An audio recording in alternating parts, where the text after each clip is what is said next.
Having recently gone through the process of contracting this coronavirus, luckily with relatively mild symptoms, I now find myself on the other side of the illness, but still in no less a state of social distance and general isolation. As we're all learning, this is a strange, frustrating and often distressing experience when the presence of family and friends is no longer possible and the normal structures of life are suddenly removed. At such an unprecedented and anxious time in all our lives, my wife and I are thinking particularly of all those who have lost their loved ones in such very difficult and abnormal circumstances, and of those having to endure sickness, isolation and loneliness. As patron of Age UK and my wife the patron of Silverline, our hearts go out to all those older people throughout this country who are now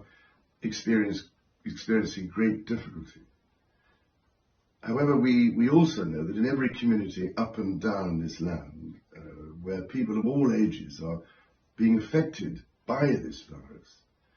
there are truly wonderful neighbours, individuals and groups of volunteers who are providing ceaseless care and attention to those most at risk,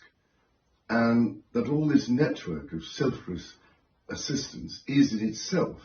helping to provide vital support and reassurance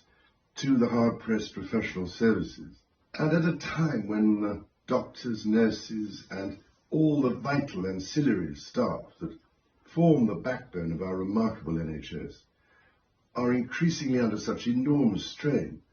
and risk as they battle heroically to save lives in intensive care centres and to contain as much as possible the spread of this virus, our thoughts and prayers are very much with those marvellous people whose extraordinary skills and utter selfless devotion to duty and the care of their patients make us so very proud. Indeed, it has been so wonderful to see just how many across the United Kingdom have signed up in their hundreds of thousands to be NHS volunteers, offering their help to do whatever they can to provide support to those on the front line. It is clearly essential, therefore, that such key people are treated with special consideration when coming off their exhausting duties and trying to do their shopping, for instance, while having to contend with constant anxiety about their own families and friends. In this regard, we also think of all those many shop workers who are toiling as hard as they can throughout each and every night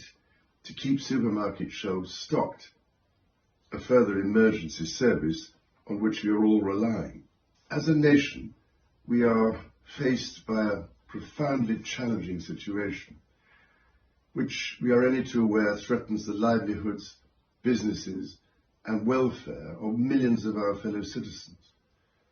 None of us can say when this will end, but end it will. Until it does, let us try and live with hope and with faith in ourselves and each other, look forward to better times to come.